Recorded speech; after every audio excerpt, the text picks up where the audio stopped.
Aditya, Hello, G. So sorry for the scare. don't worry, Welcome, don't sir. worry. Uh, All okay now. We can do it. Perfect, perfect. And I just want to see if my name is showing up correctly. Yes, it is. Yes. Fantastic. Great. Perfect. All set to go. All set. Aditya, we will go live sharp at 3 p.m., Great. right? And we will be live on Facebook also. So it's like Zoom is connected with the Facebook. Fantastic. And, yeah, that's okay. And we will be taking a Q&A on the Zoom, so people will be asking questions. So after we are done with the panel for around half an hour, 40 minutes, we will I will request you to look at the questions and select which one. What would you like me to cover first? I had a very limited briefing, honestly. Exactly. So see the topic with. Which has been promoted on the creative edge after math of the coronavirus pandemic on the admissions and placement of students. Right. But in what I really want to do is to go beyond it, because we at Elets also publish a magazine called eHealth, and I am aware that Swan Group has a major focus on pharmaceutical industry also. And in fact, we are trying to come up with COVID cures and such, and also working for wearable devices and all this. Exactly. So I would like to speak about the health and the pharma and also the education. Brilliant. So fantastic. So if you set me up with some opening context and questions, yes, you can start moving through that. Exactly. And also, I am a avid follower of yours on LinkedIn. So thank you, sir. So I keep on reading it, and in fact, I have shared some of your posts. And so you have written a lot about the economic impact of. Absolutely. You have written about the employment generation aspects. You have written about the taxation aspect. You have written about relief which other governments have provided to the SMEs and the industries. So you know it all, right? You have written about it all. So just to briefly mention that at Elets, we also bring out a magazine called Banking and Finance, and we do a lot of banking events. Great. Right. So we are into banking and finance, we are into health, we are into education, and we also run a magazine called eGov, which is about government governance. So we will talk about all the issues, right? And I think we're about to go live. I think 3-4 minutes left, but tell me. Deepak, are we okay? मैं अभी call करता हूँ मैं अभी call करता हूँ. Yeah, 3-4 minutes. I mean, they have okay. Yes. Yeah, great. So they have to put the go live button. So exactly.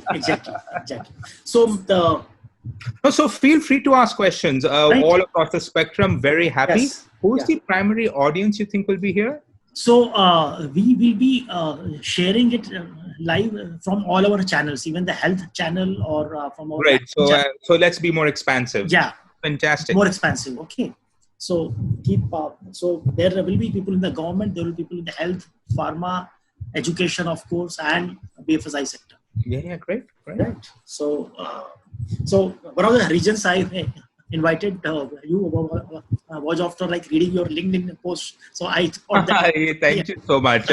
I am very passionate about this subject, and because of our group has multiple companies in different domains. Yes. And so we end up doing a lot. So I have to learn a lot. Yes, I think the kind of experience and exposure you have is amazing. And congratulations on so many magazines. I was not aware. Are you a CII member? No, I have not, but I have been attending a lot of CII conferences. Let's make you a CII member. I am chairman of Delhi this year. Okay. And I'm sure you've seen our web conferences. We have 15, 20. Yes. But there is also a new panel on a new media task force. Oh, okay. And so I'd love to get you on that. So after this, please, I'll message you. I'll get the secretariat to add you as a member. And let's get you on that task force. I think it's something you will at least be able to contribute a lot. Our chair of that task force is Juhi Garg, who is from this online forum called ET. Oh, okay. ED now. She's very young, so somebody with your experience, she would be very good in being able to help anchor that task force. Perfect. So we are at like 2:58 now, and just to inform you that once your mother spoke at our conference, World Education Summit. Yes. Yeah, around 10 years back. I've been coming to your events regularly, G, when I'm in India. Unfortunately, this year has pre-COVID even. Thanks to the finance minister, has been a little bit of an issue in terms of time. But So, Deepak, are we okay? Are we ready? Yes, sir. We are ready to go, sir, within 1 minute. Yeah, sure. Let's go. Yeah. Okay. So, good evening, all friends. Sir, wait. Okay. Sorry. Yeah, so tell us. I will inform you. Yeah. Okay. Just give us a countdown. Yes, sir. Of course, sir. And Raviji, after the countdown ends, wait 1 more second. I've done now 5 of these where I was the technical support person myself. So I have learned it the hard way. Okay, sir. I am starting the countdown. 3, 2, 1. Hello, friends. I am Ravi Gupta. I am CEO and founder of Elets Technomedia Private Limited. We publish 4 magazines, one on education, it's called Digital Learning, one on banking and finance, the BBSI Post, one on health called eHealth, and another magazine on e-governance. And I am very, very proud to have a person with me who has experience in all these sectors, and he has a very wide experience in working with several industries: health industry, pharma industry, education industry, logistics, automotive, manufacturing, and several others which I don't remember. So I am proud and honored to have Shri Aditya Berlia, who is the co-promoter of Apeejay Satya and Suvan Group, which is one of the biggest industrial houses in this country. So Aditya, if we can start with a brief about your group itself, so that there is a context to all the discussions we then have further. Brilliant, G. Dr. Ravi, thank you so much for having me on this. I always love coming to all your events. And I love how over the years, Elets has moved to such a wide variety of topics and magazines. And thank you so much for doing this entire thing online. I think it's the need of the hour. And I'm very happy to see you take a pioneering spirit and getting it up and done. I won't go too much into my brief. Please Google me. You can find me there. But the group, pretty much, multi-generational family business group. I'm sort of the succeeding generation coming in. Our verticals primarily range from pharmaceuticals. We do education as a non-profit. We do construction, real estate. We have a publishing arm. We have small investments, and I would say tries in a lot of industries, whether it's merchant banking, finance here and there. So fairly well diversified, and obviously an Indian at heart group. But we do have offices around the globe, and that's the very brief I'll give. And and please, everybody who's joined and who are joining, if you're using the Zoom system for the webinar, I have assured Raviji that we are going to take a lot of questions. So please use the Q&A button at the bottom of your screen, and we'd love to see some audience interaction here. Excellent. So I will first start with the major topic, which is the most important topic of the globe and India and everyone. This is the Corona effect. How is Corona going to affect the overall health sector to start with? How it is like going to change the health and the pharma industry per se? Sure. I'll give you some context around this. And if you'd bear with me for a couple of minutes, I'm very passionate about this subject.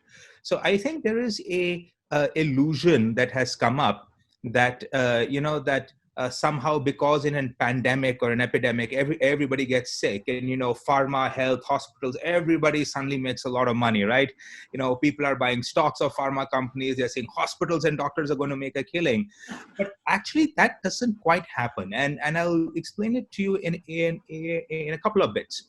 The first part is what happens is insurance companies get hit badly. In fact, most insurance health providers around the world don't cover pandemics. They don't tell you that.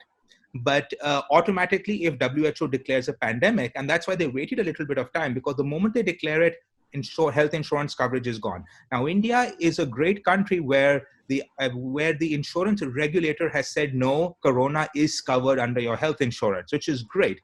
That's not the case around the world. So first, you get the entire insurance companies to take a hit, right? So they're trying to save themselves.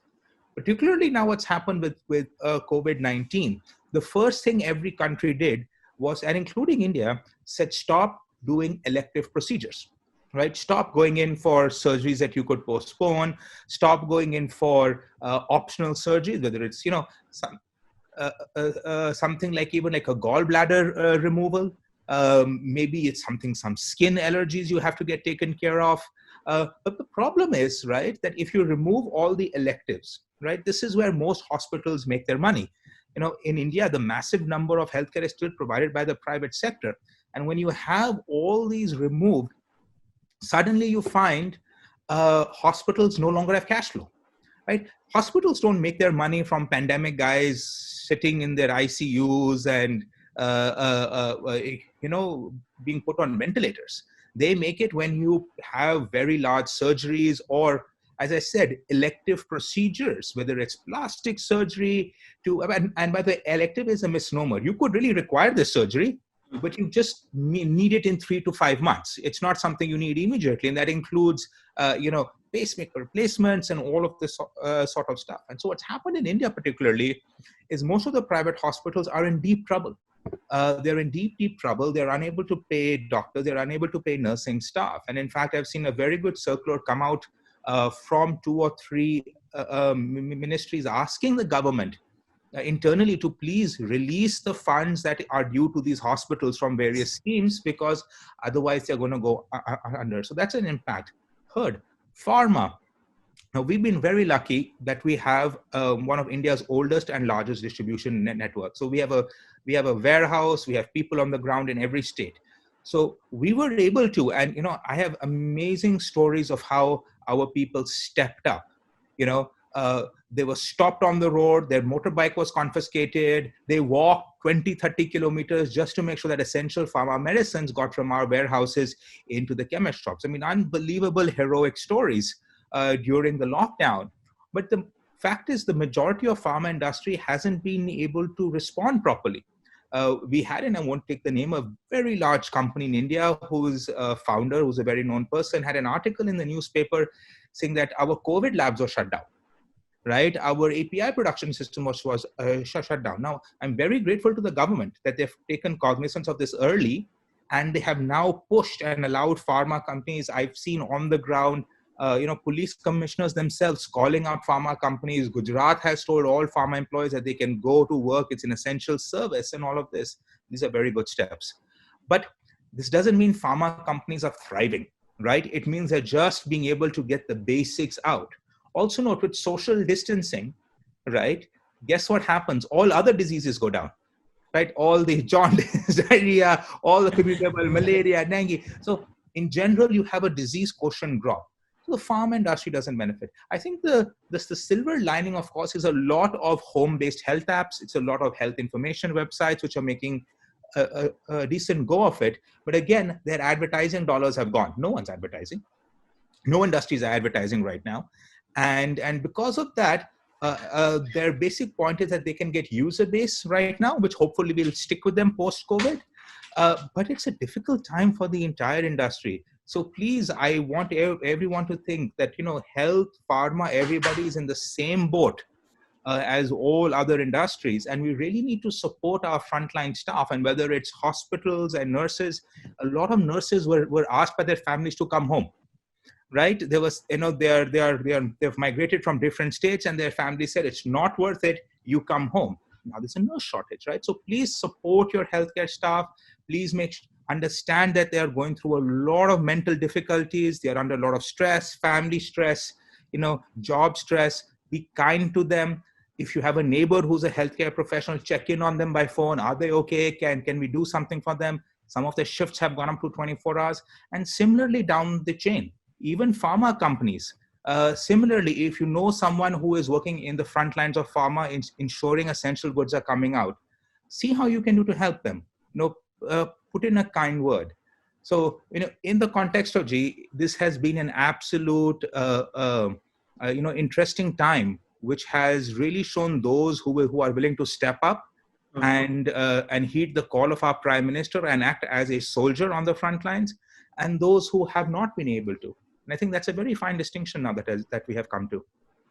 So, what's the way forward? Like, how do you see the next few months in terms of Corona? Like, what's going to happen? So, I don't want a crystal ball, because anything I say, I'll be proven wrong. So, second, I'm not a doctor. So please, a lot of my stuff, which I'm saying, I'm not an epidemiologist. It is basically on the basis of what the current briefings that I receive from around the world on very smart people trying to do this. I think we all know this entire notion of flattening the curve, right?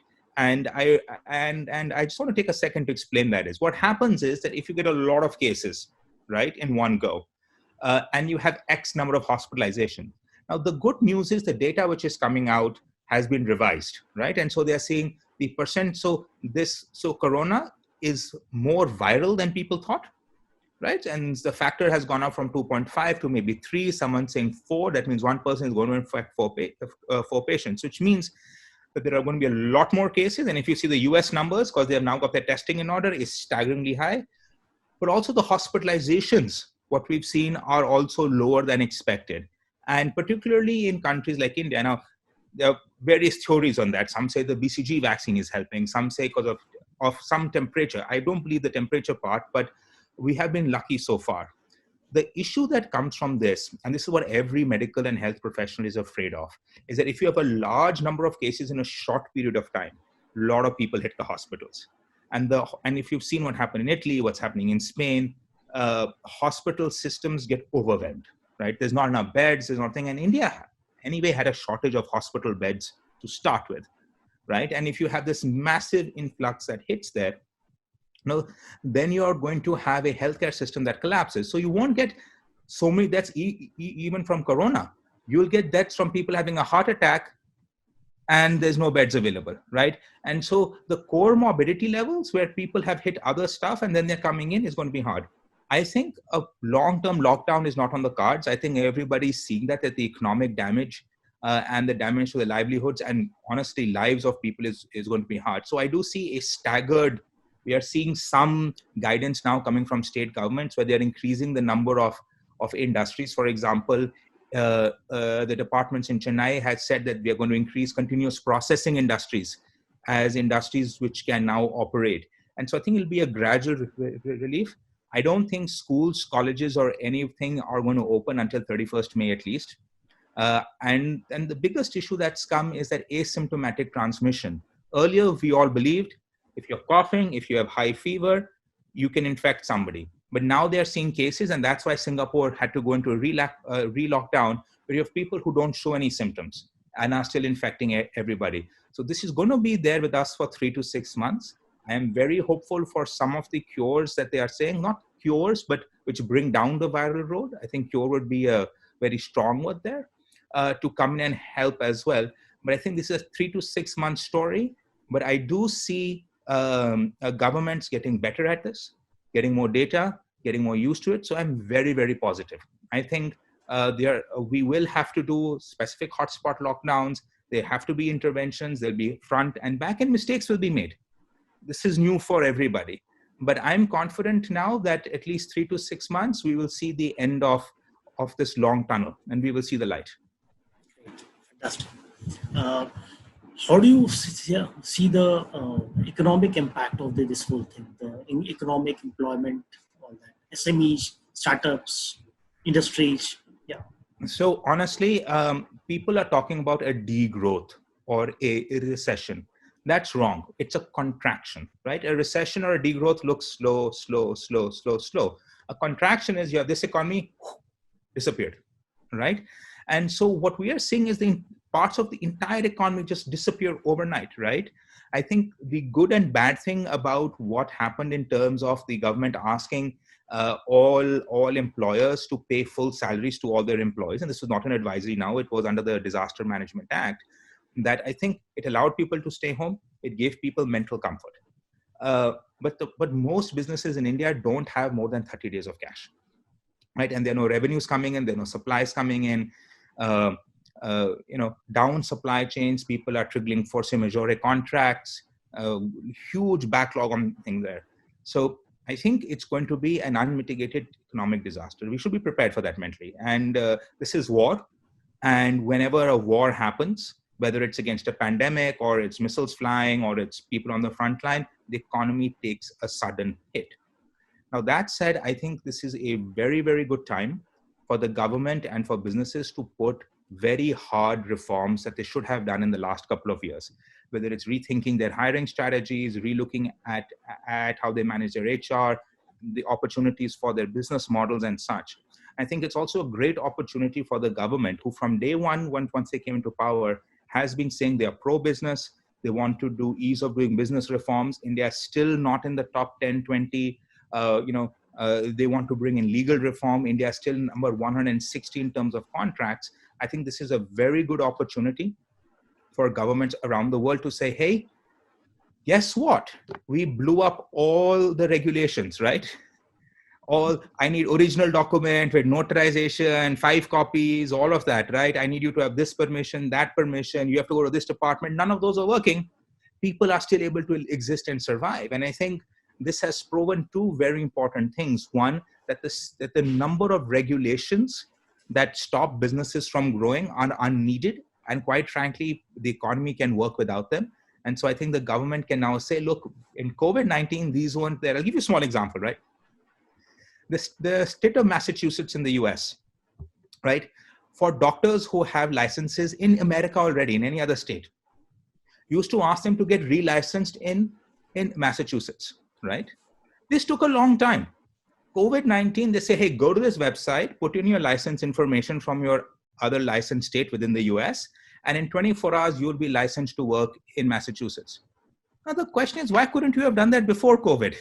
Why did you have to wait to remove this hurdle, right? Banks accepting online systems, government departments accepting self-attestation. So I think part of this thing is a wake-up call for everybody that the economy can work very well without these regulations. And quite frankly, they need to do it. The government, please, does not have the fiscal space. The US, for example, has given $2 trillion. $2 trillion is 5 times the bailout they had in 2008, right?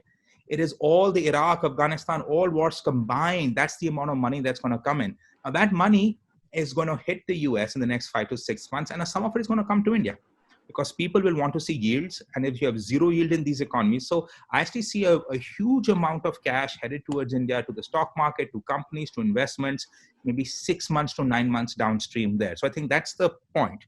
The critical aspect is, how do we get from now to that 6 to 9 months? How do companies survive? How do they quickly cut costs? How do they change their business model? And I think that is going to inform. And on the government side, I think they can do, and they have been talking about another sort of package. I don't like the word package, but another reform policy for industry. But I do understand that, they are fiscally limited on this. And because of that, I think this is a great opportunity, as I said earlier, to pursue very good structural reforms. There is no reason why. I think COVID has shown this to all of us. In an emergency, amazing things can be done. Why can't we say that, look, we have COVID was an emergency. Now we have an economic emergency. How can we in 30 days become top 10 in ease of doing business? How can we become top 10 in legal, in contracts, in labor? The government has good data how to do this, and they need to treat it as much of an emergency as it did with COVID-19. And that's the only way we are going to get to that 6 to 9 month period when things start to normalize and stabilize. Excellent. Excellent perspectives. Now your perspective on the education sector, like how it is going to impact this school and the higher education ecosystem. So let me start with the good news. Okay. So, we've been doing cloud computing investments for the last 10, 15, right? We were in the Apeejay schools and colleges. We made programming mandatory in the late 1990s when nobody even heard of programming in India, right? We had a computer in every classroom by 2000. We were 100% in the cloud by 2010. And so a lot of investments were happening at the back end. So when this happened, when we went into lockdown, we were next morning, most of our school functions resumed in the back office. Class 10th and class 12th classes almost resumed immediately in the next couple of days. Within a week, all our higher education institutions and most of our schools were running their full timetable, right? Using video conference technologies and all. Yes, issues came. Jugadu stuff had to happen, which I'm not very proud of because I don't like when you have to do Jugadu stuff or these things. But I think I was super impressed by all of our professors, faculty, teachers who stepped up and, with years of training and comfort with IT, they were able to do it. And I'll tell you what I noticed. I think the best thing which I saw was, and this is not just us, across the board, right? We've all been talking about using blended learning, about, doing online classrooms, getting a larger system of how do we do pedagogy, right? Both in colleges and in schools. And it's been a struggle, right? It's been a struggle to convince professors. It's been a struggle to convince administrators, teachers, parents, right? We just ran the world's largest experiment on how to go digital for education, right? And in 3 weeks, I think most schools have now started doing this. And so that's a silver lining. I think the learnings from here is going to profoundly impact and revolutionize how education is done. And I think that's the huge silver lining that we have. The couple of impacts I see on the ecosystem. One, it is going to be a time of high stress. And parents are stressed because they've lost their jobs, their businesses have gone down. And I think schools, particularly those who are catering to sensitive sections of society, might have to really be careful about their cash crunch. And this is a good time to start talking to your regulators, start talking to states and saying that, look, if you are asking us to continue to pay salaries, we can't, cut pay for our teachers, our staff, etc., but we're not getting fees, right? And I think this is where those honest conversations happen. I was very happy to see Manish Sisodia of Delhi clearly say, look, we can't stop fees from being collected, because if we stop fees, how will they pay the teachers? How will they pay staff, right? That's one-to-one. I think some other states have done this badly. I think they should have said those who are doing online education and are able to deliver can continue taking fees, and those who are not might have a 30-day delay or something. But this is something which will be a stressful time both for colleges and for schools. The second thing, what you're going to notice, particularly in higher education, there's going to be a brief pause in the ability of colleges to attract students from far away, right?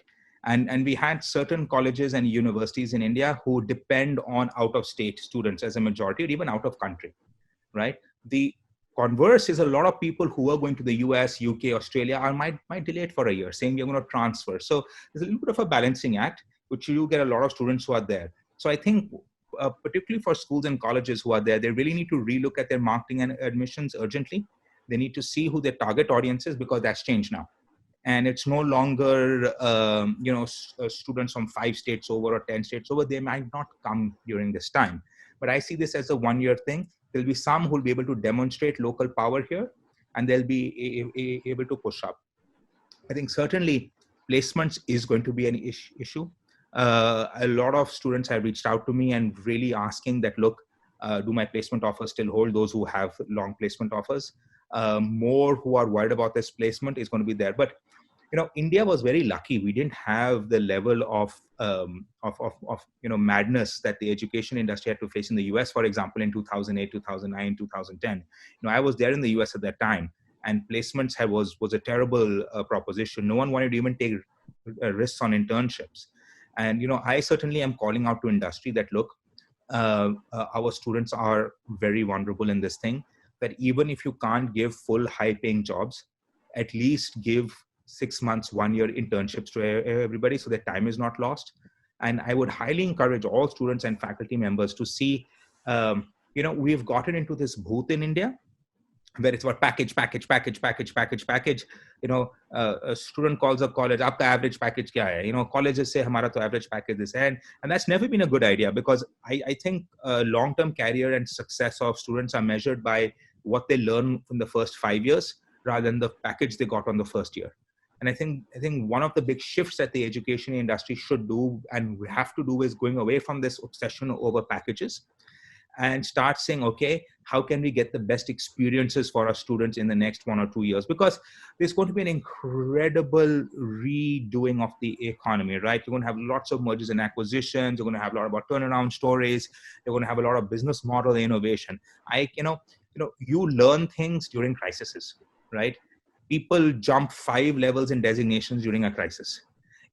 These don't happen during normal times. So I think for students, it's an incredibly exciting time to actually get a humongous amount of experience, which they would have taken, 3 to 5 years of experience compressed into 1 year, right? And I think because of the crunch, companies are also happier giving students a lot more freedom as freshers to come in and say, look, we don't know what we're doing, help, right? We need all hands on deck. And so they need to move away from this package obsession and placement obsession on money, but focus on experiences. Like, can my corporate resource center contact companies who can give these people great exposure for the next 2-3 years? I think students also need to rejig their mind. I know many of them have loans. This is a time to start talking to your loan provider, and I'm hoping the government will come out with some support for students as well during this time. But I think that focus on experience has to come. And it's an incredible time to learn. Absolutely incredible. Last 10 years have been we have been seeing the emergence of big startup ecosystem, and also the government has been having a huge focus and discussions on role of MSMEs and SMEs. So how do you see this community getting affected? Like each of them, startups, MSME, and so.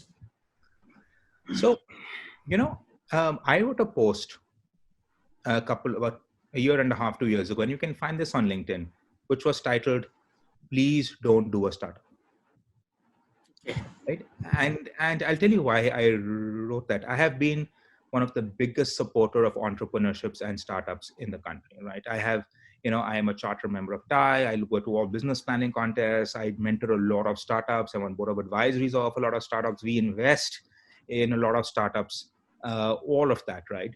And what I figured out is that a couple of things are happening. One, everybody started thinking of startups and entrepreneurship not as a passionate thing that they want to solve a problem, but a way to make money, right? And I think that is somewhere where they got lost, is that rather than thinking that, I see a genuine need or problem I want to solve, they said, look, I like the glamour and lifestyle of being a startup. Now, once you actually become a startup, you realize there is very little glamour and very little thing doing it. It's a 24-hour job. It's very hard. I think a lot of people didn't realize what they were getting into.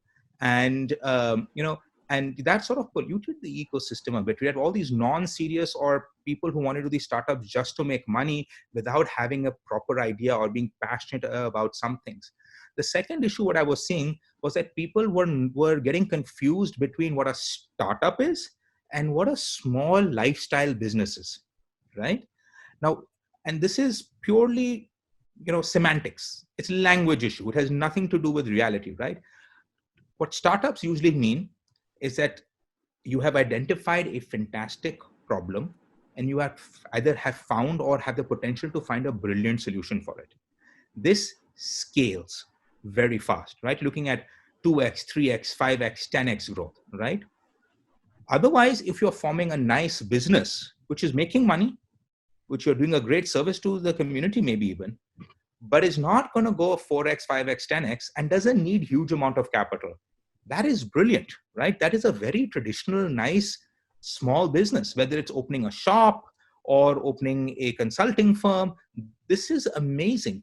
But people were confusing the two, right? They were saying that, I can start this. I will raise, 100 crore money. I will, show these crazy projections. And everybody knew that wasn't true, right? And so I think a lot of people who got into the startup mode with very good intentions, but couldn't quite figure out the model. I think they're going to get wiped out very quickly because there's a fund crunch. That era of free money, which started to go down, by the way, in the last year or two, is now going to become zero, right? And I think this is a time for people who build startups, who build companies, to really explore: can you find a strategic seller today? Have you created intellectual property? Is your team worth something, right?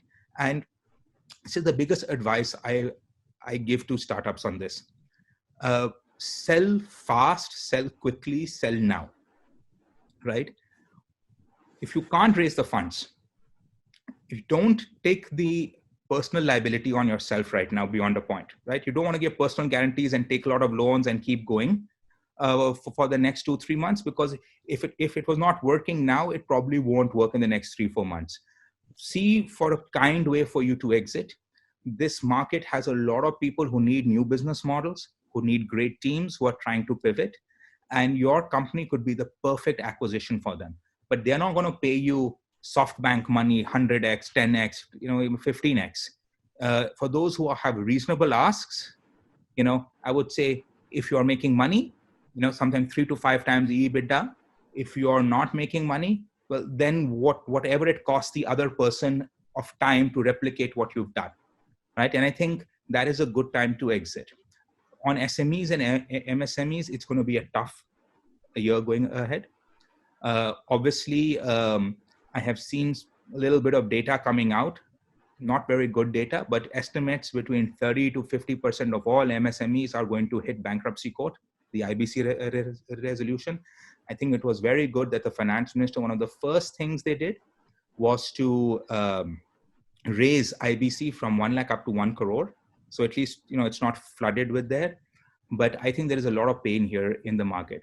Now, as a solution, I have always said, look, using RBI and using banks is not a good way to help SMEs and MSMEs. The US, for example, has 4,700 banks, which are official banks. They have another 5,000-10,000 banks which have license but are not federally insured, right? Those are just banks. I'm not talking about the NBFCs and all the loan and lenders. So when the US Fed makes a rate change, it dramatically hits on the ground very quickly, right? SMEs have 30, 40, 50 options on who to get money from, right? In India, there is always a delay. The RBI makes a change. The government says, okay, dear banks, do priority lending to these sectors, or please lend, we will back. Banks, apart from the top 4 or 5 who are fully digital in India, they're not able to cash checks. They're not able to do a trade LC. How are they going to process loans? How are they going to process credit lines? And so I think using the banks as a proxy, is inefficient because it's going to take too much time. These companies are going to go under in the next 2-3 months, right? If they don't get some support. And second, all you have done is put debt on their balance sheet. You've made them even more in debt. Now, I love what France has done, for example. I love what UK has done. I love what US has done. But India needs its own solution. And I think in India, the government should certainly look at a direct benefit transfer to SMEs and MSMEs, but they should directly link it to the tax you have paid in the last year, right? And that rewards good MSMEs and SMEs who have paid tax to the government, and the government can say, look, 3 months of direct and indirect taxes you're paid, we will refund that to you, right? And I think France came out with a very good point. So they asked France, why did they quickly say nobody has to pay tax to the government, nobody has to pay rent to the government, nobody has to pay anything to the government for the next 6 months? And they said, look, we need this tax, right? We will get the tax. But if the company goes bankrupt, how will I get the tax, right? And then so their point is, I want all our companies to survive for 6 months so they can pay me tax next year. Rather than saying that, no, you pay me tax now. You finish your GST form, you finish your direct form, tax bharo, aaj nahi bharo, chalo 3 mahine mein bhar kar do mujhe, right? But then the company goes bankrupt, right? And then said, wait, you've lost the taxpayer, right? So this is a great time for the government to reward honest tax-paying companies, both direct and indirect. And if they want to give any benefit, they should give it by direct tax refunds into their bank accounts now, so that this sector is alive, so that employment continues. it's very easy to close down a company, very hard to start one. I mean, I would argue it's very hard to close down a company in India also, but it's very easy to turn a company into a non-performing zombie. Very hard to start it from scratch, get employments, get vendor suppliers. So if you have a running company, I think the government really should do a direct benefit transfer for that. So you mentioned about the lot of data about the MSMEs getting folded up, something about 30%, 40%, what the number is. So the whole issue of employment gets hit. There will be less employers, which again then hits the education ecosystem. Domino effect. Right. So the many colleges, many people are getting into higher education just to have a better employment. So the admissions start hitting. So do you see that chain happening and hitting the education sector? No, absolutely. And I've said this before. The biggest thing I talk to a lot of students all the time, right? And in class 12th and all, they basically, either we have a discussion on what career should I think, what stream should I take, or we're in this, or once they've gone from college. I mean, I interview hundreds of people for our companies every year, 5, 10, 20-minute interviews. And I ask them only one question. Why did you choose this stream? Right? Why did you choose Bachelor's of Commerce or BTech Engineering or this, right? And I am always depressed and saddened by the majority of answers, right? Mere uncle, chacha, whatever, some family members for a bahut scope hai, right?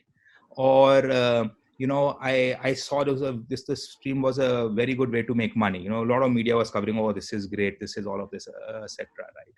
Or, it's like my best friend was taking it, or my teacher told me, this, you will be good at this, aap le lo, right? And so for a decade and a half ago, what I started was really trying to understand why, and I interviewed a lot of education counselors who are working in various colleges, universities, government and private. And their feedback also was, we are starting these new courses, right? Because let me give you an example, right? Even before COVID-19, there was a massive skill gap in the economy. Right, there were millions and millions of vacant positions in India. In fact, one of the, if you read some of the large HR skill reports, they were missing a huge amount of skills, right? And you have to wonder, on this hand, even before COVID, you're like 15 million young people entering the ecosystem, millions of college graduates coming every year, and yet you have all these jobs which nobody is there for, right? And so the first thing everybody used to say to me was that, it's the education institution's fault. Right? They are not offering the right courses. You and I, 2 decades plus at least, we've seen, industry academy interface, a buzzword, right? The problem is when education institutions have launched courses that industry wants, no student applies. No student applies, right? I'll give you, for example, pharma sector, right? Pharmaceutical companies, right? Famous ones, you have Dilip Ji became the one at one point the richest man in India. Sun Pharma, huge, everybody there, newspaper coverage. So no one can say pharma sector is not a publicly known sector. How many students have you met who enter the pharma sector thinking in class 12th, मैं pharma sector में जाऊंगा? It doesn't happen, right? And but they are willing to do the same thing for computer science, for this, for tech, right? Now the problem, what happens is, this is an industry failure. And this is something which I've been telling my fellow people in industry. And we've done workshops by the CII, for example, which who I am a member of. And we've tried to do this, is we've tried to go to students and tell them that, look, these are the skill gaps. If you go to this college and attend this course, and then you have 5,000 people waiting to hire you if you just have this qualification. So I think part of the problem which has always plagued India in the education is this mismatch between what colleges are offering, what industry wants, what parents want for their students, and what students think that is happening in the industry, and parents think that is happening in the industry. If we can solve this, see, even post COVID-19, there's still going to be skill shortages. I'm, by the way, very bullish on job creation in India after COVID-19. If you'd give me a minute, I'll explain why. Please, Right? please. I think Just very important point. we just ran the world's biggest outsourcing experiment, right? The entire world outsourced, effectively sent all their employees home and says, don't come to office. We will figure out a way to work, right? And, Ashutosh Gupta, I'll credit him, he's the CEO of LinkedIn, and had a webinar with them on business networking. And he had his brilliant slide that said, who is driving your digital transformation? Your CEO, your CTO, or COVID-19? Yeah. A very dark joke, right? But Yes. suddenly you have companies across the world saying, I'm okay outsourcing to India. I'm okay for some of these functions to go offshore. I'm stressed economically, and I want to push my team offshore. I'm comfortable working with freelancers in India. I'm comfortable working with people because I just ran this experiment where I couldn't see any of my team, and they were all working on video conference. I'm comfortable now, right? So I think there's going to be a huge boom there.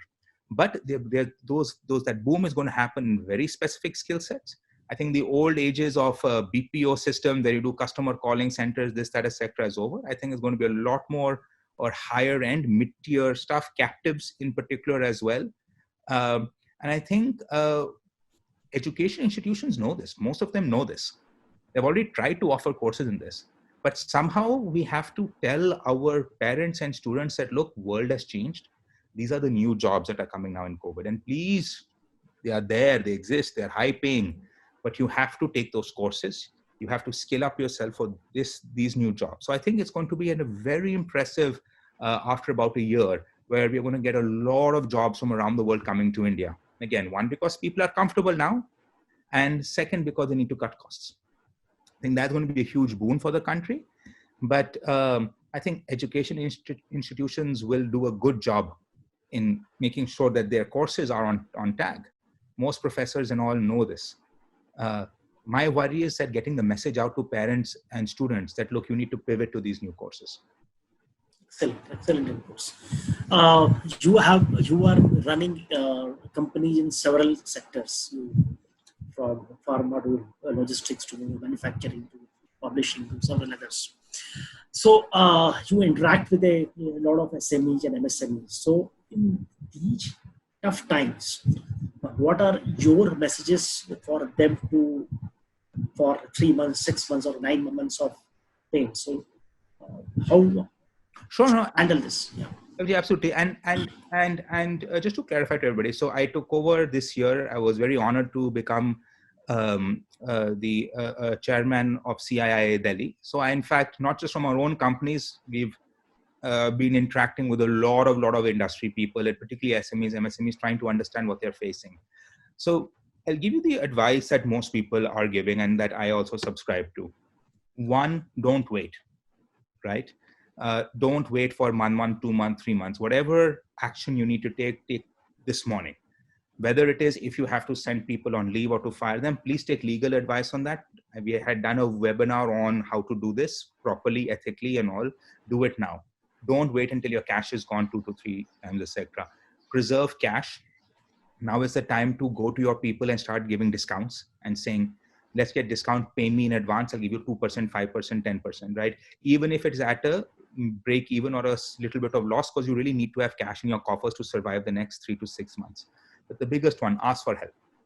I think that's something that a lot of SMEs and AMSMEs don't end up doing. These are proud people, right? They have, most of them are first-time entrepreneurs or second-time entrepreneurs. They're very difficultly established. They are pillars of their communities. People look up to them for help, right? Their community, their family looks up to them for help. And when they suddenly find that they are under stress, often their pride gets in the way. Please, this is not a time to be prideful. If you're in trouble, go to your family, tell them you're in trouble. We need to figure out how to do this. We need to cut costs. We have to change how our family lives, how we have to get through this. Go to your suppliers, go to your partners, go to your employees. Your employees are not foolish. They are waiting for you to say something because they are seeing what's happening in the market. They are seeing the orders and issues not happening, and they are worried about their jobs. Many employees, for example, would be happier for you to tell them, please take leave for the next 2-3 months, and I will pay you health insurance or something, but you have a job to come back to, right? Versus you struggling for 2-3 months and then losing all employees. So you need to take hard decisions.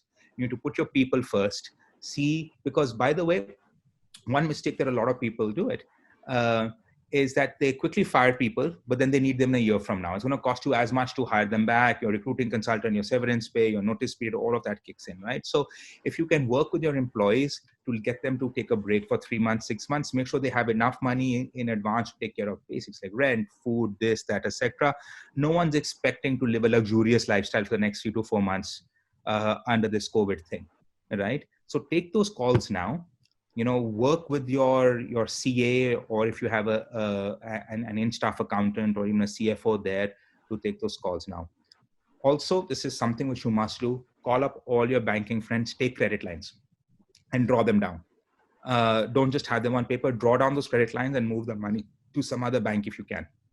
Right? Because in 15 days to 30 days, everybody is going to suddenly rush to the banks asking for loans, credit, this, that. We do that now. Get those credit lines in set, even if you don't need the money. Even if you don't need the money, take the money, keep it. That's what you need. You need cash for the next 3 to 6 months. And those companies, those SMEs who survive this 6 months will emerge much stronger. But the competitors will have to take a hit. The economy will start to recover. Demand will start going up. And so it's a survival game for these 6 months. And you need to take those calls now. But like I said, biggest part, ask for help. Now is the time to ask yourself help. Don't be prideful. What are the reforms you are expecting from the government in next 30 days, 60 days? So I can't tell you what I'm expecting as much, because some of this has been shared with me in confidence. And so I'm not going to really go into what I think the government is going to do or not do. But I can tell you what we have asked them to do. And some of it they will do. Some of it, of course, they can't do or won't do, or they might find a better way of doing it, to be honest. I think one big thing, I think they need to declare an economic emergency. Just the way our Prime Minister took leadership on COVID-19, came on television and said, look, I am going to ask you to do one of the hardest things ever, right? And I think Indians stepped up for that. I think what we also have to do is he has to come online, whether he comes or the cabinet comes. But I would prefer if it's led from him, because he does have that ability to do that, and say, look, we are fighting COVID, the war is on, but we also now have an economic emergency, right? And then lay out a plan there. If you look at other countries, UK, Canada, US, and a whole lot of, they're doing daily briefings by their senior leaders. Right? Daily, the Prime Minister or President comes on, gives a full briefing, explains what they're doing for the economy, explains what's happening on the ground. I think at some point that should have been done in India. I think maybe they took a call not to spread panic and all, and that's a good call if that's the reason. But I think on an economic front, we now need daily or weekly briefings, because it's changing too fast, right? And so we need those briefings to comfort the economy that look, very senior people, and all of them are looking at this, they're taking care about this, they're briefing us every day, we're doing this, we're doing this, we're doing this, we're doing this. I think declaring an economic emergency, passing a lot of laws and bills through Parliament that allows ease of doing business, that fundamentally changes. See, India in the last 4 to 5 years has reached Einstein's theory of insanity, doing the same thing over and over again, expecting different results. We had already started a bit of a slowdown even before COVID-19. Right? And there was a huge talk about we need reform packages, we need structural reforms. And the government has proposed some very good bills on this, but they need to push all of them now. They can't wait 3 months, 6 months, 1 year. I think they need to say, look, we're going to take a week, we're going to dramatically transform the Indian economies. Now, if you really look at this, I have 3-4 major things that they need to do. One, they absolutely need to change the company laws and all to have ease of doing business, whether it's at ports, land, license, all of this, they need that. Second, tax reform has to happen, and ground up, not marginal tax reform, some deductions here, some deductions there, we do this, we do that, but ground up reforms. I think this is very much needed. There have been a lot of very good committees in the government who have made some excellent suggestions. I think the government really needs to say, how do we create a tax system for the 21st century? Many of our tax systems are from the 14th, 15th, 16th century. They are still going on, right? I think that massive tax reform is something they should do. I think it'll be a very heartening step forward. A lot of people will be cheered. Third, they need to do banking reforms. I think what has happened in the sector in the past year has scared a lot of people. nobody likes seeing runs on banks, and I won't take the names. I mean, 2-3 banks who've actually had a run on them. Multiple depositors have taken out money because they're no longer confident in the banking system. I think that restoration of trust in the banking system, and even if it's very extreme reforms, I have now even proposed that that they should split banks into deposit and services side and lending and services side as two separate things, with the RBI acting as the intermediary, and then investors taking the hit if something goes wrong on the lending side. And so that reform has to happen. And fourth, legal reform. Everything from how courts handle things to disputes.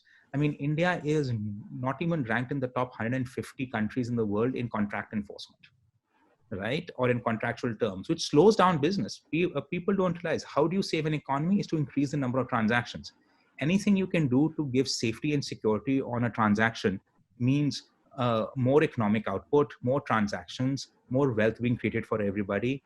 Everybody gets paid, right? And so if you can figure out a way, and I won't get into those detailed proposals right now, where you can take contractual enforcements and trust and even bring it in the top 30 in the world on contract settlements and consequences, I think there'll be a fantastic boost. But again, these are big reforms, and the government's been working on them for years. And my only plea is that, look, now is the time to quickly do them, and do them in 2 weeks, 3 weeks. Don't do it in, let's wait for a year. They've already done all the consultation. They've already done that. That urgent leadership and action. And our Prime Minister is known for this. So I'm fully confident that they will do it. You mentioned about the banking sector. So your analysis of the impact of all this situation on the banking and the NBFC sector, how it happens. So I think a couple of things are very obvious, and I'm just stating the obvious here, right? Obviously, there's going to be a huge amount of stress on balance sheets, right? I think all the reforms I've seen from the government side, all the pleadings I've seen from the private side, all it is doing is creating more debt. It's not creating forgiveness or anything else. It's creating more debt in the government. It's creating more debt in the private. Now, when you have a bailout of a country, you have to take debt. It's just, where is the debt? Is it on the government balance sheet, which is sovereign debt? And they have many ways to guarantee that and do it and pay it, and very, very senior people who can figure it out. Or do you push this massive amount of debt onto small and medium enterprises, right? Now, we already had huge amount of NPA issues happening the last couple of years. You can argue the sins of however many decades of the way the Indian banking system worked. So I think it's going to be a huge stress in banks. I think the good news is that because of the NBFC crisis and banking crisis, a lot of good interventions happened before COVID to make sure that banks were shored up, their balance sheets were in order, mergers that had to happen, capitalization that had to happen. So we're not going into a time where suddenly, without any oversight or government views, that you just have a massive banking crisis. So I think that's good news on that. I do think banks will have to change the way they work. I think definitely in terms of how they do digital transactions. The large 4, 5, 6 banks anyway were all digital anyway, but I think it's going to be a huge momentum for a lot of the smaller banks, especially the community and municipal banks, to really get their act together and push. And I think it also reveals how underbanked India is in terms of credit flows, in terms of this. I mean, I shared that number with you. US, 300 million people. Obviously, the economy is huge, has 4,700 banks. I think India needs a lot more special purpose banks thought through well. I think the way they did the licensing system was a decent thought, but no, of course, most people didn't do it because it wasn't very attractive given the monies and sums involved in India. But I think I would like to see a whole-scale banking reform. I don't think that will happen. But I do see two basic things: lots of NPAs, lots of interventions by the RBI and all, and they're on top of this. They're looking at it. That's good news. And we're going to see a lot of digitalization. And India's a young country, right? An average population 25 something. So the ability for us to absorb a digitalization exercise by banks is much better than people, than countries in Europe, where sometimes the average age can even be 40, 45. I mean, those are very old economies. I do hope that we can find a way forward where we're able to restore trust in a lot of banks. Because my deepest worry is that when a person sees a bank, usually in their mind, it's an exclusive monopoly license given by the government, right? And the thought is that because you've given this exclusive monopoly license, if I put my money in any bank, my money is safe. And that has taken a hit in the last 2-3 years. And I think the fundamental point is to restore confidence on that I put my money in the bank, I can take it out when I want, I can transact with it. There is no restrictions because I'm seeing a huge flight to cash. If you see the numbers, the 30,000-40,000 crores being withdrawn in a weeks or 2 weeks time, where nobody is accepting cash because it could have corona on it. Why are people taking out cash? Right? Brokers, deliveries, nobody's accepting cash. They're all saying, do it. I don't want to get infected by corona using cash, right? But at the same time, people are taking out cash. And the reason is because somewhere they are worried that bank branches are closed. God knows if ATM will work. I mean, if there's something wrong with my account, will I even get a customer support guy to help me out? Money is not being transferred or it's stuck or this.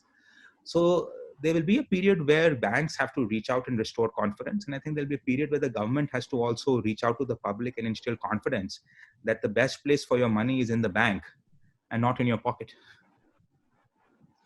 I will start with also ask about the first question which I asked about the health sector. When this whole corona has spread all over the country, we are getting data in the media that this district does not have as many beds, this district does not have hospitals, this district does not have doctors, this district does not have equipments, this district does not have PPE, ventilators. Does it show that our healthcare infrastructure investment is very low? And please go ahead, sorry. And there is a post-corona, there might be a bigger investment in the healthcare infrastructure by the government and the private sector. Yeah. So I think, look, in any case, I think this is a known fact, right? I think health has been underinvested in India.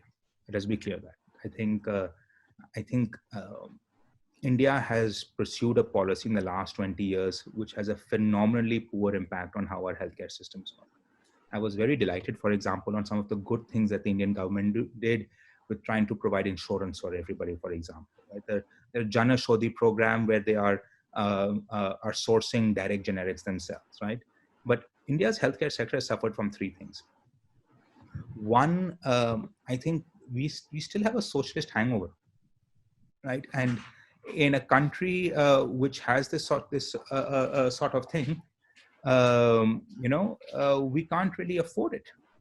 And, we have to have huge private investments and the government needs to enable that. I think you can't compare ourselves to economies like in Europe where, the government is able to pay for everybody's healthcare. That's never going to happen. Right? The government is going to pay for everything else in terms of all this stuff, right? That's never going to happen, right? And so what we have to say is, how do we encourage both private sector and public sector investment in healthcare? You and I cannot expect the government to put 15, 20, 30% of the GDP towards health. I'd love it if they could, but that level of expenditure is not possible. It's not possible for that to even be a percentage of the budget, right? And so that's the reality check. I think a few things. One, you need dramatic change of policies. First, this entire notion of price control. Now, I know it's very politically popular that, let's just tell all pharma companies that they can't sell the device for more than this much. And I think paper after paper, things after things have demonstrated how terrible it is in terms of healthcare capacities. Companies stop producing drugs.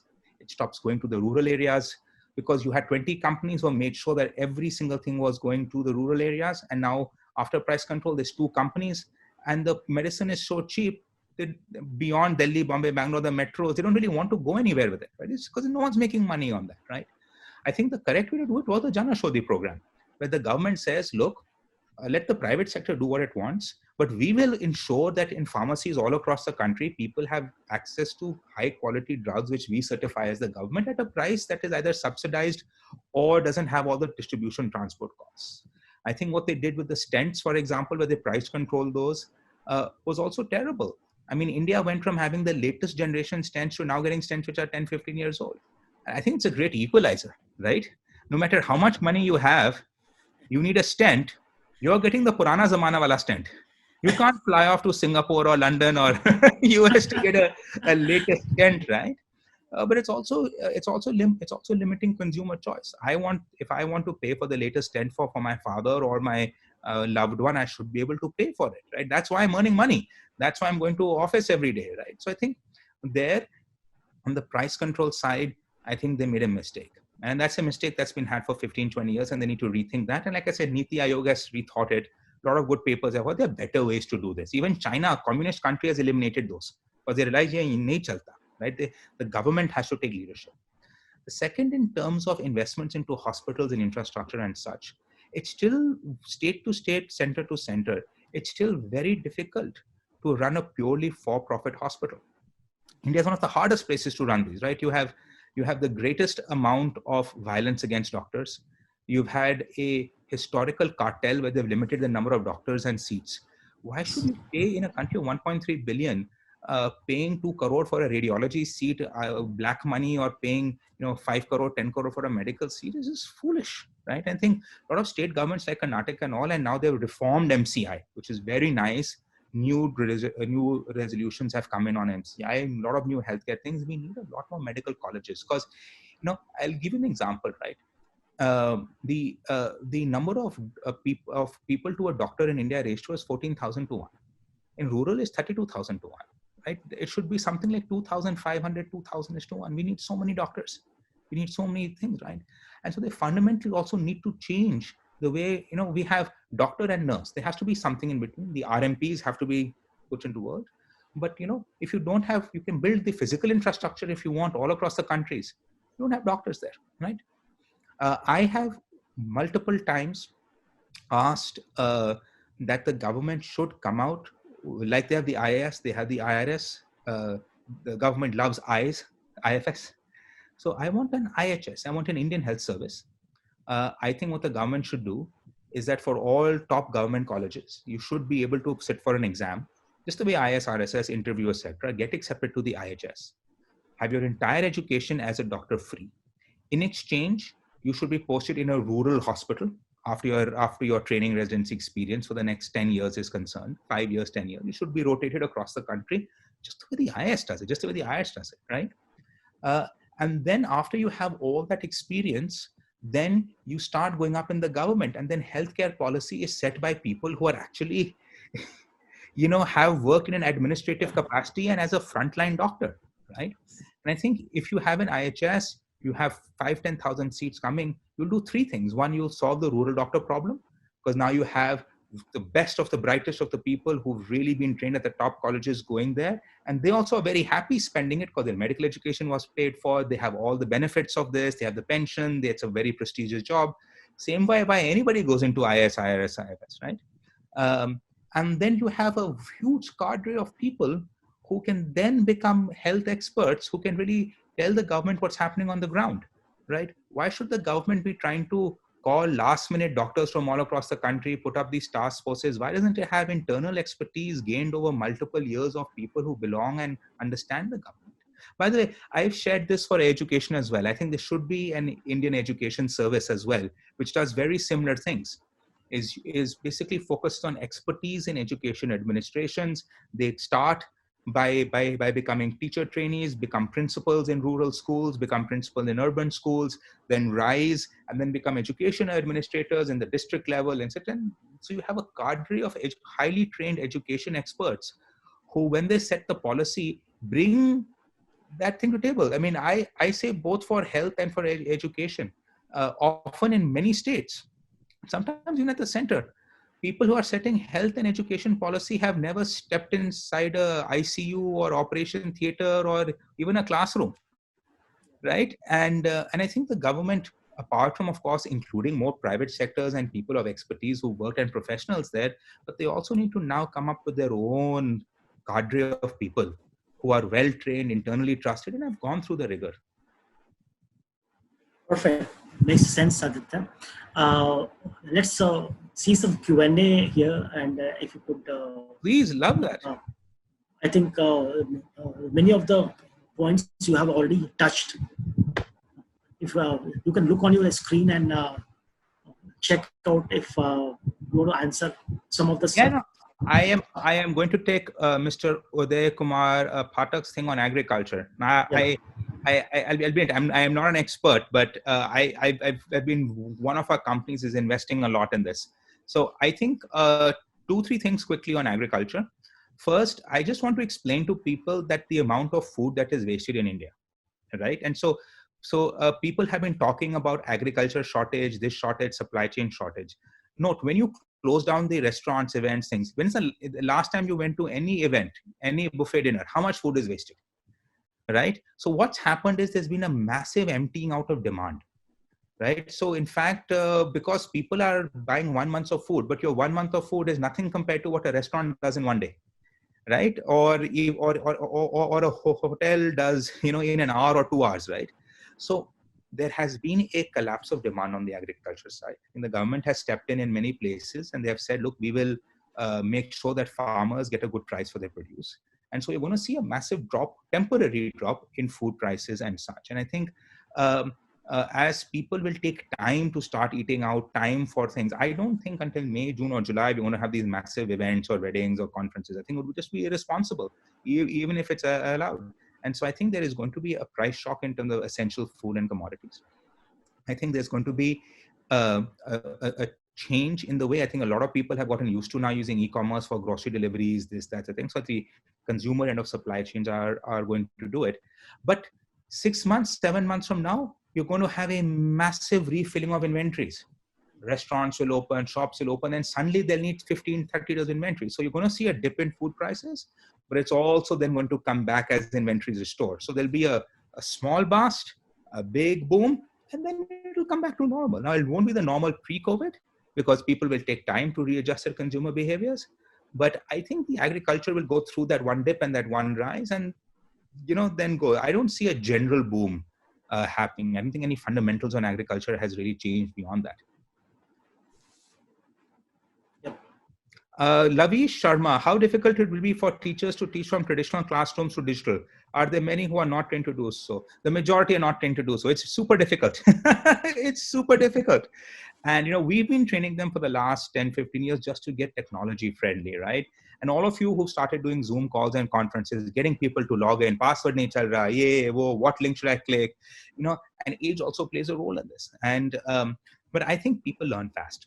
And I think what's very interesting because of this Corona system is it's forced teachers to do it. They can't say, karenge, sochenge, chalo training karo, let's do this, etc. No, you don't have an option. You got to do this, right? Because of that, and I've seen teachers within 2 to 3 days. See, 2010 is a great year for this, right? Because one, we have bandwidth. If you asked me, could you do massive home classes? Even 3 to 5 years ago, I would say no, not possible. We tried that. Doesn't work. People don't have the bandwidth. But now in 2010, huge penetration of broadband access to, players like Jio, Bharti, Vodafone competing on data, mass amount of data coming, speeds going up, 4G coming in. I think this has allowed us to actually do this, right? And I think it's a testament to all of our frontline teachers and all, many of who've taken the initiatives. Now, they will need help. I think there are a lot of people, and I think even we are starting online training on how to manage classrooms online because it's a difference, how to make sure external hackers and trolls don't come. Small things you can do, best practices out there. But a lot of this is available on YouTube. This is nothing that is the best part about digital education is it can be educated digitally. So it's a struggle. But I'm confident a vast majority of people will make that transition. And I think once we get back into the classroom, which we will, I don't see us going fully digital anytime soon in India. One of the biggest things that schools and colleges and universities bring to students' lives is structure. Come to the classroom every day, take attendance, do your exams. Students need that. There's a reason why online MOOCs have a 90% dropout rate. Very hard to keep students' attentions, very hard to provide that support, that structure and all. And of course, there are ways you can blend the two where you have the structure and support. A lot of companies are trying. We're also trying from our nonprofit side. But I could not have thought of a better way for the entire education ecosystem to suddenly have to learn.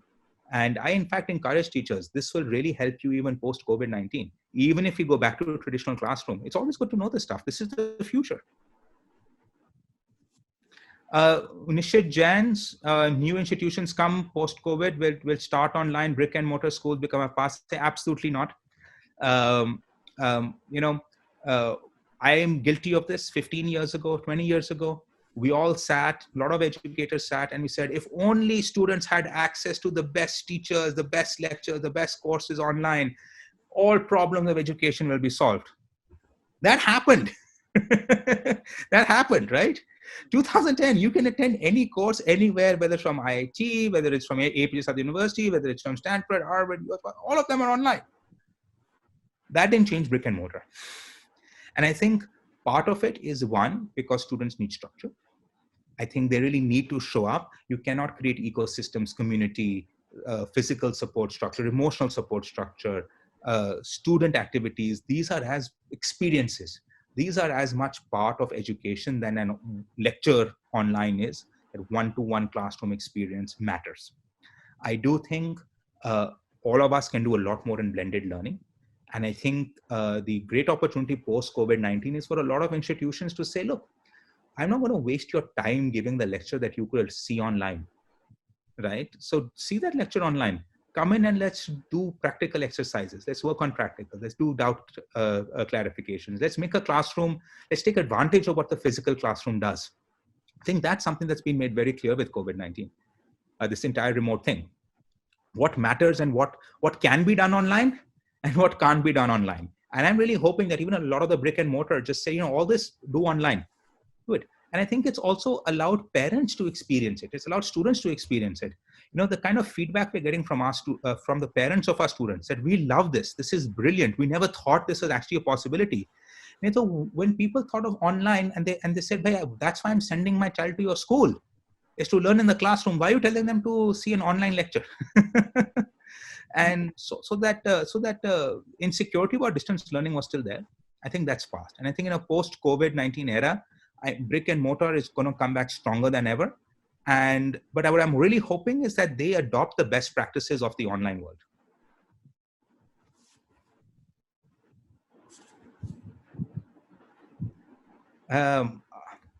Ravi, do you want to pick a question? There are a lot. Something about construction and infrastructure industry. Sure. I am, and I did another webinar on this, and we have another one coming up with some real estate people. But I'll just give you my 2-3 very simple thoughts. First, again, I think in the office space, A-grade office space in India, there's going to be a boom. It might not happen for 6 months to a year, but again, similar things. Huge uptake in outsourcing to India, huge uptake in jobs, huge uptake in captives as people realize they need to cut costs in the West. And they're very comfortable now with remote, right? I think that's going to lead to a huge amount of office space. I think everybody actually having worked from home, I think a lot of people have realized they don't want to work from home. And they can't work from home. It's everybody's fantasy to have work-life balance. I think what people have discovered, some people have the discipline, the family situation and ability to actually work from home properly. A lot of people just say, you know what, I need to go to an office. I need to have my mind clear. I need to be in work mode, and I want to keep my work and family life separate. So a lot of co-working, all this stuff will start pushing up. In terms of housing, I think the government has to and will do something in this sector. The sector is a massive employment generator all across the country. But I think as was before, it's going to focus on affordable. I don't think the government can say that, hey, we are going to subsidize luxury apartments in South Delhi or in Bombay or in Pune.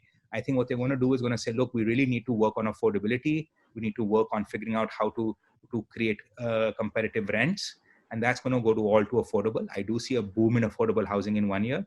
And I do see a boom in A-grade office space, which is primarily aimed at the outsourcing captive industry, not so much the low-level BPO stuff. I think tier 2, tier 3, tier 4 markets are on the office space commercial side will take a hit.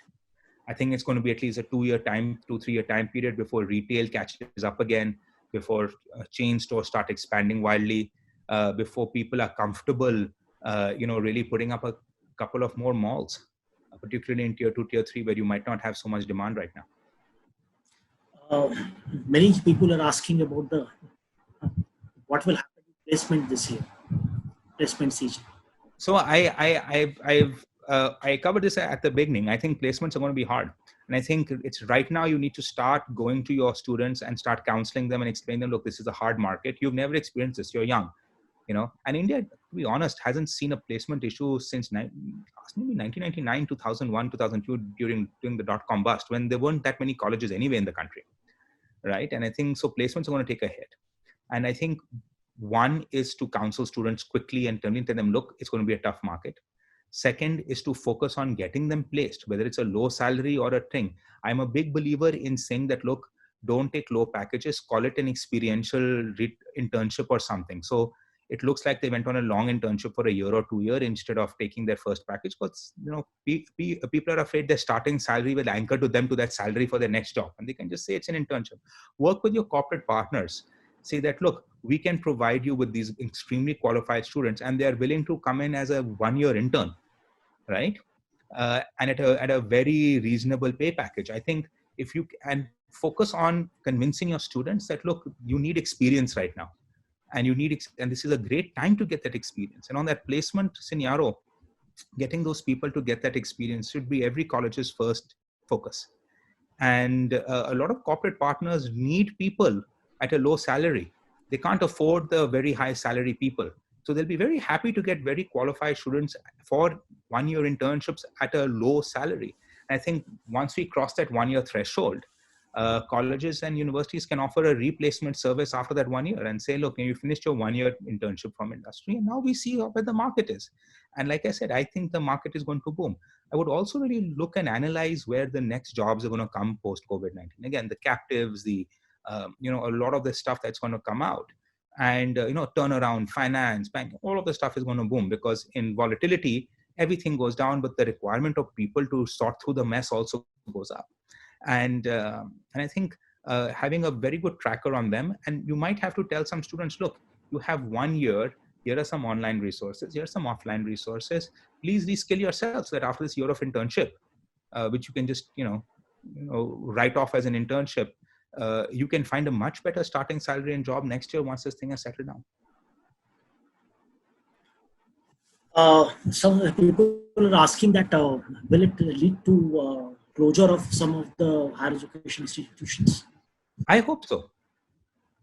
I really hope so. And I think what has happened is, and I've said this on record, I think a lot of people entered education. So I'm a big supporter of for-profit education. We have some good for-profit education providers out there. We are not one of them. Very good for them. They have to disguise themselves as non-profit. I think that's terrible. They should not have to do that. They should be able to give a full for-profit. I think that's one of the big reforms I've always told the government: take the tax, take GST, take everything, let them operate as for-profit people. It's good for you, it's good for them. But I think a lot of people have just started colleges because they thought they could make a lot of money. Turns out you can't. It's a difficult space to be in. They had land that could not get converted from agriculture into anything else. College laga, right? A lot of people started it as a vanity project. Some even started as a money laundering project. So all those people who started colleges for the wrong reasons, or maybe right intentions, but didn't think it through. I think India is over capacity. We have 2x the number of seats than the number of students. And I think the new education policy was actually trying to force people to close. I don't think that's right. I think there should be a market shakeup. I think people need to voluntarily exit. And I think the government has to now find a way to reuse this infrastructure for something else, because the good news is we have the physical infrastructure now. No one can say India doesn't have physical infrastructure for education. We are more than adequately covered for this. But finding what to do with this infra, changing the laws so that existing people who structured themselves as non-profits, as charities, as societies, or holding this infra have the option of somehow moving this out. Maybe a one-time amnesty or a long-term education reform is that. But I think a lot of them need to close. And the big part is, how do we find a good ethical way for them to close, where their students are taken care of? I think this is where the regulator needs to come in, that if somebody wants to close, they should say, great, let us help you close. Let's find a way to transition your students to the other colleges who are still open. Let us make it easy for you. Let us not put penalties on you. Let us make it easy for you to say that, look, I tried very hard. I tried my best, but it's not working. It was already a bad deal before COVID-19, and post COVID-19, I don't think we can continue. And if we can have a good transition system out of it, I think that's great. I think a lot of people are still waiting for somebody to buy them out at some crazy valuation for the land or this or that. I'm not seeing transactions. Nahi hone wala. I think all of us have to adjust to the new reality that it's an overthink field. I think the good guys will do better. And I think a lot of people think, and again, same advice applies. If you want to get out of the education market and you want to start and close stuff, close now, sell now. Now is the time to sell. Sell in the next 6 months, sell in the next 1 year. Because the amount of assets which will come up for sale after a year is going to be an extraordinary number. And you don't want to be there during that time. You want to be there in the next 3 to 6 months because it takes time. Planning, figuring out contacts, fundraising, all of this. And so if you're thinking about exiting, I highly encourage you, please exit the education segment. There's too many operators here. There's too many seats. There's a surplus. And if you can find a kind way to do it, there is no harm saying, let's call it a day. What is the growth rate you are predicting this year now? The economy? Yeah. I don't know, G. See, there is no point of, again, no recession, no degrowth. Why? Because the economy is contracted, right? And so the growth rate is going to have to be reset to a new base. When 15, 20, 30% of your economy is deleted overnight, right? You have to have a new base, right? Because it's going to grow back, and then the growth rate is going to skyrocket. And so it just depends how you measure. I mean, if you're going to use a financial year, we had 15, 20 days of contraction by March 31st, right? So when you're going to take the March 31st GDP numbers, it's going to go down and you're going to have a contraction. Obviously, anything better than that is going to show up as good growth, right? So, I don't like GDP numbers, particularly in the Indian context. I think it doesn't really say much about the country.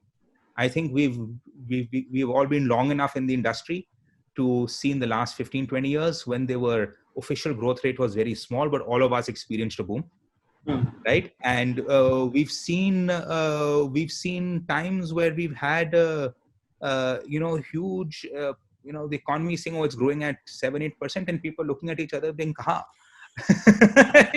We are not seeing it growing, right? And so I think GDP in India says very little about the actual economy. And so I wouldn't trust it as a figure. And anyway, I think they're going to have to do a full reset around the world on how they measure, because these are useful measurements. And having a proper base year, having a proper context of growth is very important for it. I mean, perfect. The financial crisis and all, we're all degrowth internationally. You didn't wipe out the entire, 15, 20% of the economy globally, right? That's what we've done in a very short period of time. Last question. How is 2020 different from 2008? What are the differences? So I think India didn't get much. India didn't have that big of a crash, quite honestly, in 2000, 2005. Most people would argue India just went past it. We had some policy issues 2010, 2011, which caused India to wobble. But that had nothing to do with the market crash or this. I think that is a testament to RBI, and of course, perhaps because we were an isolated economy at that time. So I think a couple of things. I think India was much more isolated 12 years ago than it is today. I think we're much more globally connected. We are much more dependent on other economies for once. Second, I think 2008, 2009, 2010 was a domino effect, right? You had one issue come, then one issue come, then one issue come, then a global liquidity crunch. You had people think. We've compressed a year and a half into 15 days, 30 days, 2 months, 3 months, right? So instead of the economy going into degrowth or going into a recession, we've basically gone and just blown up parts of the economy all across the world, right? And I think that is a huge different thing. It's a very compressed reaction compared to something that we've seen there. I think third, it was a banking and finance crisis that pulled into other sectors. This is an overall crisis. It's a fundamental shift, right? So there you had, a bunch of collateralized obligations sold badly, mishandling of it in a couple of places in the US, other parts of the world, which, people didn't realize the impact. It was a little bit preventable, but quite frankly, black swan, and sort of blew through. And I think in India on that front, we weren't as impacted there. But here, you cannot name me an industry today which is not impacted on day one. Not even, 2 months, 3 months, 5 months, 6 months, etc. Even the stock market, a lot of people have argued, and I haven't taken a position on this, that, when there is no information coming, right? No one's reporting results, no one's reporting loans, no one's reporting anything. On what basis is the stock market running? You have no information on what's happening, and people are just investing in shares based on reputation, speculation, and such. There are good reasons to keep it open. Obviously, you don't want to create a panic. You do want some status check, but the formal economy of India, the stock market of India, the top 1,000 barely represent anything at all in India as well. So I think in 2008, part of the insulation was people didn't have that level of connection to finance, right? For them to have that domino effect on them, right? People just like, हाँ ठीक है, bank is going loans, मेरा तो loan नहीं है, my business is thing, my demand is going on. Yes, there are big people who are impacted by this, but the vast majority of people didn't really see it. Now this is a universal crisis, right? Even the chai wala on the road is affected. Even your dukandar who's selling mithai, who has no loans, cash positive, may not even be reporting all his formal procedures to the government. And whether a bank is there or not, bank mithai to bik raha hai, but that stopped. That stopped. So I think that's a critical difference. It's a finance and banking-led crisis that took everybody down. India didn't have that level of finance or banking connectivity for the majority of its economy to have an impact as much. And in this case, it's a universal all across the board hit. And, that's a very different system. And I think the antidote also, I think it's the reason why I think the US woke up and said 2 trillion. Why didn't they do the same amount they did during it worked then? It pulled them out of the entire thing because they realized this is not a sector-driven crisis spreading to other sectors. It's a fundamental overnight economic collapse. And to dig yourself out of that level of universal collapse requires a stronger intervention, requires a lot more money, it requires a substantial change of policy. And I think countries, many of them have taken that strong stance and reacted early. I mean, UK guaranteeing 80% of all wages, regardless of the size of your company. Now that's leadership. That is amazing leadership. Up to £2,500, we will guarantee your wages. Companies don't fire people, keep going, innovate, we'll come out of this stronger. Now, obviously, India doesn't have the space to do that. We don't have the fiscal space. We don't have the political space to do something like that. But we need to find the Indian way, and it needs to be, bazooka. I saw a couple of places where they say, oh, RBI has cut rate. This is a huge, and no, it's not enough. And I'm very confident that the government in the next 5-10 days should come out with the big guns. And the big guns for the entire economy, not just for the stock market, not just make borrowing easier for the top 1% of companies. It has to be something that is universal for everybody. Structural reforms, and even if they want to give money, they should give it by tax rebates rather than giving it to the banking system. Because SMEs, MSMEs, everybody don't really benefit. It's only the big 1% who benefits when you do these big policies because they know the bankers. They're the ones who are going to get the money. Right, Aditya, I think you covered a range of issues, range of topics. I think that session has been useful. A lot of Q&A has happened. And thank you again for joining this platform of Elets, digital learning, e-health, banking and finance, e-government, for sharing your views on a wide spectrum of issues post-corona. So, it's a pleasure being here, Dr. Ravi. Thank you so much. It was a much more expansive discussion than I thought so. And like I said, I just want to make everybody clear, these views are my personal views. They're not my organizational views. They're not views of anybody I'm affiliated to or hold an office or position in. I'm not a doctor. So please do not take things. I'm not a lawyer. Please don't take this as legal medical advice. You need to find your own context. And now is the time to ask for help from people who know what they're doing and sort your own situation out. Very interesting times, and I see phenomenal opportunities going forward now for the next 6 months. Okay. Thank you so much. Thank you for having me.